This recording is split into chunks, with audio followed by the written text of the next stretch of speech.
इससे चाइनीज हो गए हैं परेशान और चाइना ने बोला है कि भाई ये आप ईवी इंडस्ट्री जो उसकी है it conforms to world trade organization WTO rules और नॉर्म्स, और जो ईयू की रूलिंग है एडिशनल ड्यूटी यानी कि 17.4 से लेकर 37.6 की ये जो ड्यूटी है ये बिल्कुल बेबुनियाद है और गलत है। यानी कि चाइना इसके खिलाफ खड़ा हो गया है दोस्तों। ठीक है, चाइना इसके खिलाफ खड़ा हो गया और चाइना का कहना है कि ये lakhs a factual and legal basis.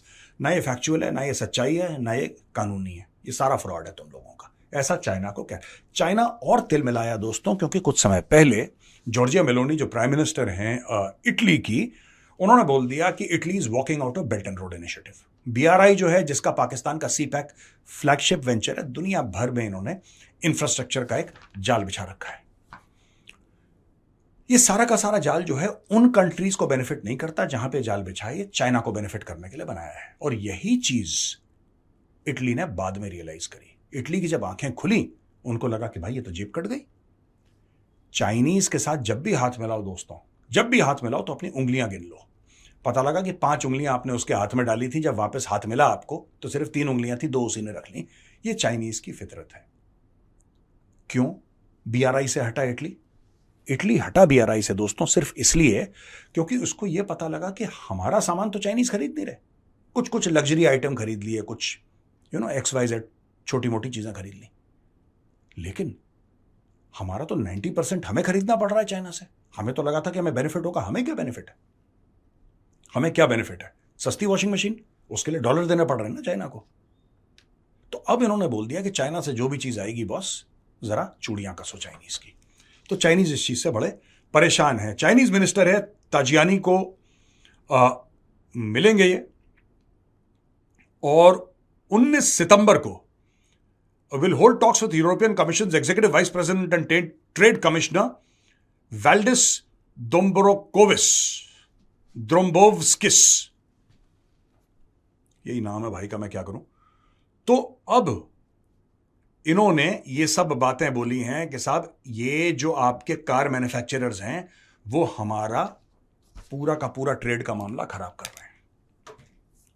ये इटली का कहना है और पूरे यूरोपियन यूनियन का यही कहना है कि भाई आप लोग सस्ते में माल बनाते हो और सस्ते में आप हमारे यहां डंप कर देते हो। जो हमारी लोकल इंडस्ट्री है वो इतना सस्ता बना नहीं पाती फॉर वेरियस रीजंस। अब नहीं बना पाती तो हमारे जो बंदे हैं वो खत्म हो रहे हैं। दोस्तों मैं आपको बात बताता हूं, यही चीज भारत को भी करनी पड़ेगी कभी ना कभी। मैं ये नहीं कह रहा कि चाइनीज, देखिए मैं चाहूंगा एज अ सिटीजन कि चाइनीज इंपोर्ट बिल्कुल बंद हो जाए। मैं कोशिश करता हूं अपनी कंपनी में, चाणक्य फोरम में, कि आप ना खरीदो चाइनीज। अगर आपको पैसा ज्यादा देके कुछ और देश का सामान खरीदना पड़े, लेकिन चाइनीज गुड्स आप अवॉइड करो। क्या हम 100% सक्सेसफुल हैं? बिल्कुल नहीं। ऐसा नहीं है। ऐसा नहीं है कि चाणक्य फोरम में बिल्कुल भी कोई चाइनीज, लेकिन हम पूरी कोशिश करते हैं यार। हम जान लगा देते हैं कि इसका कोई ऑल्टरनेटिव है कि नहीं है। और मुझे लगता है कि यह सब हमें इटली से सीख लेनी पड़ेगी। कहीं ना कहीं आपको टैरिफ्स बढ़ाने पड़ेंगे, क्योंकि चाइना आज की तारीख में तकरीबन $100 अरब आपसे हर साल कमा रहा है। $125 अरब की ट्रेड है भाई साहब इंडिया और चाइना के बीच में, और चाइना आपसे मोटे पैसे कमा रहा है और आपको घाटा हो रहा है। आपको मेक इन इंडिया करना पड़ेगा, और अगर आपको घाटा हो ही रहा है तो थोड़ा और करवा लो यार, थोड़ा और करवा लो, किसी और देश से ले लो।